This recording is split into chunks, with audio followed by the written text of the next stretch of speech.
Hey guys, well, after the insane failure that Apple Intelligence was, Apple is now finally starting to reorganize their AI division and start changing a lot of things, which honestly is way past overdue. So, if you weren't previously aware, Apple decided to kind of make a headline into AI. They kind of went ahead and said, you know what? We're going to go ahead and get into the AI business, especially because we already have Siri. Siri is already pretty well used, so why don't we add AI features to it? So they decided to revamp Siri as Apple Intelligence and decided to make it a whole big thing, but it kind of fell flat on its face. A lot of the features didn't really work as advertised. Some features still didn't even come out, and honestly, it was just kind of a disaster. And Apple, seeing that, has decided we're going to change how we do AI around here, and we're going to start by breaking up the AI team. So we're going to go ahead and cover it in today's video. Let's get right into it. All right, so we're going to start off by reading this article by Bloomberg. So Apple is now beginning to break up its AI team. So this is done by moving pieces of the organization to other parts of the company, which currently has had a sort of centralized structure. So the way Apple previously did things, and this all changed when AI came into the game, and it didn't really work out too well for them. But according to the reporter here at Bloomberg, the way Apple previously handled development of hardware and software is that instead of having teams dedicated to like specific projects, they'd have general groups that all kind of collaborated together. So, for example, iOS and Siri and all different kinds of things, software wise, was tied to a software engineering group. And hardware, whether that be MacBooks or iPhones, that was tied, or processors, that was tied to a hardware group, or like so on and so forth. iCloud, that's was like a services group. So there's no actual business units. It's more so organized by functionality. There's no dedicated iPhone, iPad, or Mac team. Instead, there's just hardware, software, services teams. There's teams for categories of function or product. So there's a whole team just dedicated to building operating systems and not necessarily a specific one. It doesn't have to be Mac OS or iOS, just in general. There is a team built for the sole task of that specific category, right? And that's how Apple did things. But by 2018, Apple decided, well, you know what?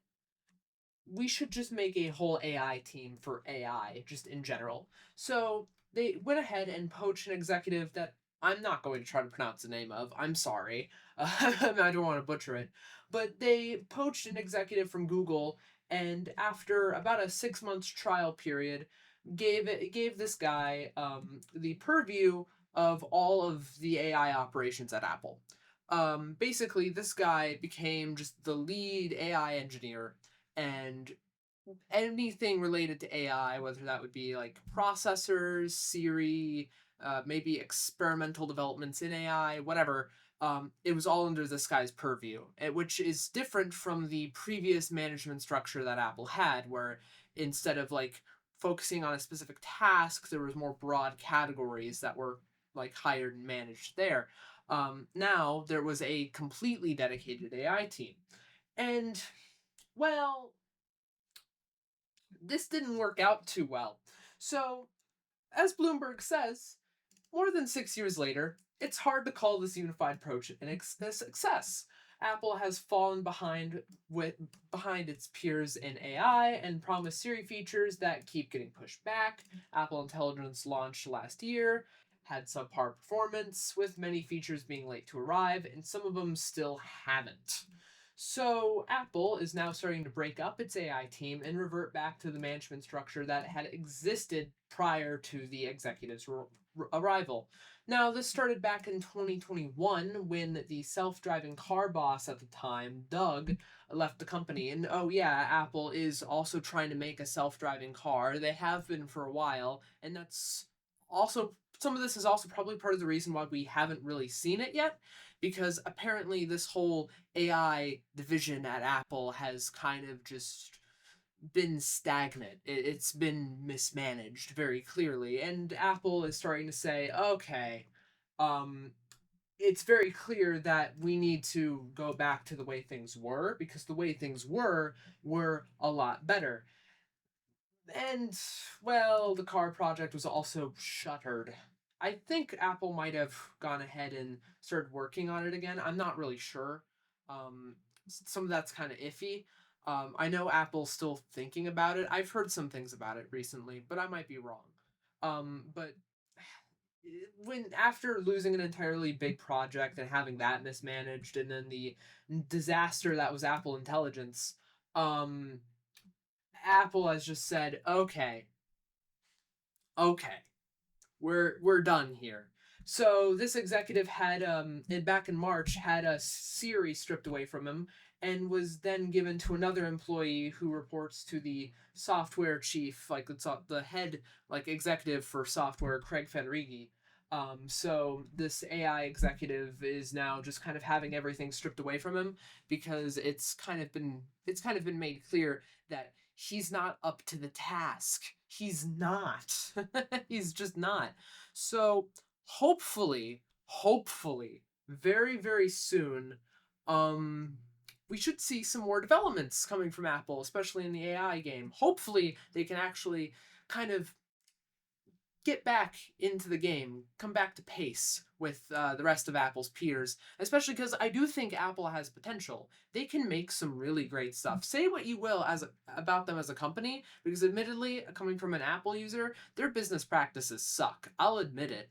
But say what you will about their business practices, they are incredible when it comes down to hardware.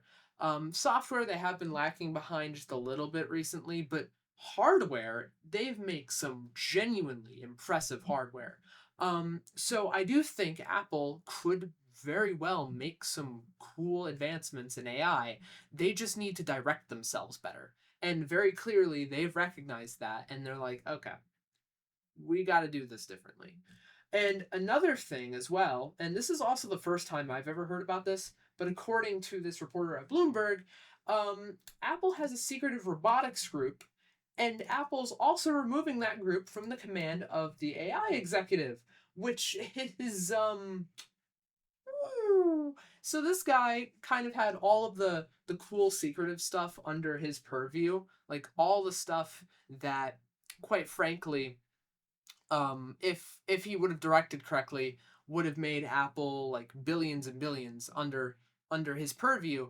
Um, and he kind of just dropped the ball on it so egregiously. So this is like he's just getting everything stripped away from him because Apple knows at this rate that they can't trust the guy.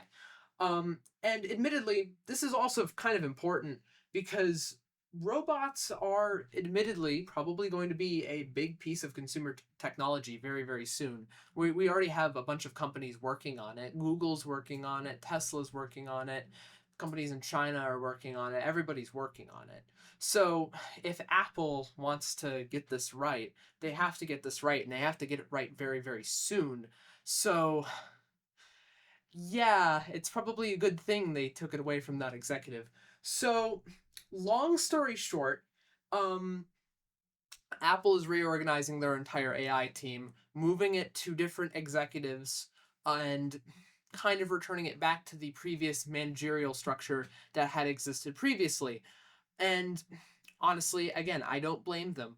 They've been lacking when it comes to AI recently. They really have. And it's sad because I know what Apple's capable of. They can make some seriously, seriously good software. Coming from somebody who uses Apple products, I mean, you're seeing me on an iPhone right now. I'm recording on an iPhone here. Um, Coming from somebody who uses Apple products, they are genuinely, admittedly, while they are expensive and not very easy to repair or irreparable just in general, because they're made to be like they're made to be obsolescent in a very long time. That's a whole other subject. But point is, they make good software. They make good hardware. They are very good at developing what is effectively works of art, but technology equivalent of that. Um, so it kind of sucks to see that Apple has been lacking behind so egregiously. in AI, but hopefully this is going to change the game and bring Apple back up to pace, seeing as that, well, they've been out of pace since like 2018. So hopefully, we'll actually see Apple recover from this and perhaps make some genuinely good advancements in AI. I'm hopeful and I'm curious to see what comes in the future. That is about it for today's video. Let me know what you guys think in the comments down below. Like, comment, subscribe. Take care, you guys, and remember to stay safe out there.